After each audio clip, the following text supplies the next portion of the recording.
इसमें क्लेमॉव TV7 1170 एक turbo prop engine लगे हैं जो बेहद शक्तिशाली हैं और कम ईंधन में ज्यादा ताकत पैदा करते हैं। इन इंजनों को खासतौर पर ऐसे बनाया गया है कि यह कम शोर करें और पर्यावरण को कम नुकसान पहुंचाएं। इसके प्रोपेलर पंखे भी नए डिजाइन के साथ आते हैं जो इसे ज्यादा रफ्तार और बेहतर लिफ्ट देते हैं। इसकी सबसे बड़ी खूबी है इसकी कच्चे रनवे पर उतरने की क्षमता, यानी अगर रनवे पक्का नहीं है, सिर्फ मिट्टी या घास का मैदान है, तो भी यह विमान वहां से उड़ान भर सकता है और उतर सकता है। भारत के पूर्वोत्तर राज्यों और पहाड़ी इलाकों में कई ऐसे एडवांस लैंडिंग ग्राउंड्स हैं जो पूरी तरह विकसित नहीं हैं। वहां यह विमान वरदान साबित होगा। इसके अलावा इसमें आधुनिक नेविगेशन सिस्टम लगा है जो खराब मौसम, कोहरे या बारिश में भी पायलट को सुरक्षित उतरने में मदद करता है। इसकी रफ्तार लगभग 500 किमी घंटा है और इसकी सीमा लगभग 1400 से 2000 किमी तक है। भार क्षमता के अनुसार इसका मतलब है कि दिल्ली से उड़कर यह विमान देश के किसी भी कोने में आसानी से जा सकता है। इसका केबिन भी यात्रियों के लिए काफी आरामदायक बनाया गया है जो क्षेत्रीय उड़ानों के लिए बहुत जरूरी है। रूस ने दावा किया है कि यह विमान अपने पश्चिमी प्रतिस्पर्धियों जैसे ATR-72 या -8 के मुकाबले संचालन में काफी सस्ता है और भारत जैसे देश में जहां कम कीमत सबसे ज्यादा मायने रखती है, यह खूबी इसे एक मजबूत दावेदार बनाती है। इस समझौते का सबसे रोमांचक पहलू इसका औद्योगिक प्रभाव है। जब हम कहते हैं संयुक्त उत्पादन, तो इसका मतलब है कि भारत में एक पूरी नई आपूर्ति श्रृंखला का जन्म होगा। सोचिए, इस विमान को बनाने के लिए हजारों कल पुर्जों की जरूरत होगी। यह पुर्जे कौन बनाएगा? भारत की छोटी और मध्यम कंपनियां इंजन के पार्ट्स, बॉडी का ढांचा, इलेक्ट्रॉनिक्स, वायरिंग, यह सब भारत में बनेगा। इससे न सिर्फ हजारों प्रत्यक्ष नौकरियां पैदा होंगी बल्कि लाखों अप्रत्यक्ष रोजगार भी सृजित होंगे।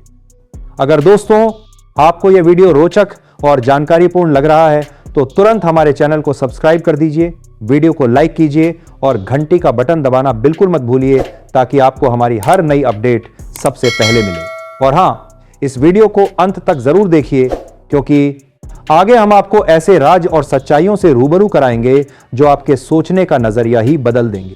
हमारे इंजीनियरों को एयरोस्पेस निर्माण की बारीकियां सीखने को मिलेंगी। HAL हिंदुस्तान एयरोनॉटिक्स लिमिटेड के पास पहले से ही विमान बनाने का अनुभव है, लेकिन एक नागरिक सैन्य परिवहन विमान की पूरी उत्पादन लाइन स्थापित करना एक अलग स्तर का खेल है।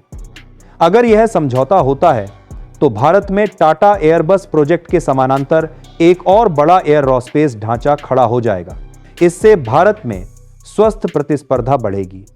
हमें सिर्फ एक कंपनी पर निर्भर नहीं रहना पड़ेगा। यह भारत को भविष्य में अपने खुद के बड़े यात्री विमान बनाने के सपने के और करीब ले जाएगा। आज हम 60 सीटों वाला विमान बना रहे हैं। कल हम इसी अनुभव के आधार पर 100 या 150 सीटों वाला विमान भी बना सकेंगे। यह एक तरह से सीखने का दौर है। रूस अपनी तकनीक साझा करके हमें वह सीढ़ी दे रहा है जिस पर चढ़कर हम एयरोस्पेस की दुनिया में ऊंची छलांग लगा सकते हैं। यह भारत के लिए तकनीक को सीखने का सुनहरा मौका है।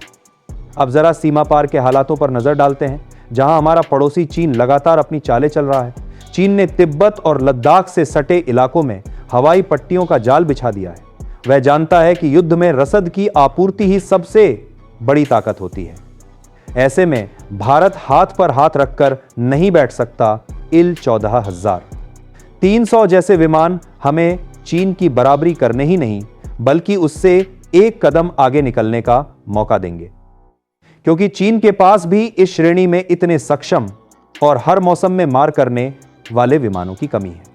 यह विमान भारतीय सेना को वह गति देगा जिसकी उसे डोकलाम या गलवान जैसी स्थितियों में सबसे ज्यादा जरूरत होती है। दुश्मन जब तक पलक झपकाएगा तब तक भारतीय सैनिक और तोपें मोर्चे पर तैनात हो चुकी होंगी। यह सिर्फ एक परिवहन विमान नहीं है बल्कि यह हिमालय की ऊंची चोटियों पर भारत का एक उड़ता हुआ किला साबित होगा। इस कहानी का एक और पहलू है जो आपकी जेब और देश की अर्थव्यवस्था से जुड़ा है। सोचिए, अगर भारत यह विमान बनाने में सफल हो जाता है तो दुनिया भर के गरीब और विकासशील देश किसकी तरफ देखेंगे? आज अफ्रीका, लैटिन अमेरिका और दक्षिण पूर्व एशिया के कई देश हैं जो महंगे पश्चिमी विमान नहीं खरीद सकते। उन्हें एक सस्ते, मजबूत और भरोसेमंद विकल्प की तलाश है। भारत रूस के साथ मिलकर दुनिया की इस जरूरत को पूरा कर सकता है। हम न सिर्फ अपनी सेना के लिए विमान बनाएंगे बल्कि उन्हें निर्यात करके विदेशी मुद्रा भी कमाएंगे। यह भारत को रक्षा आयातक से रक्षा निर्यातक बनाने के सपने को पंख देगा। ब्रह्मोस मिसाइल के बाद यह भारत का दूसरा सबसे बड़ा रक्षा निर्यात उत्पाद बन सकता है, जो दुनिया में मेड इन इंडिया का डंका बजाएगा।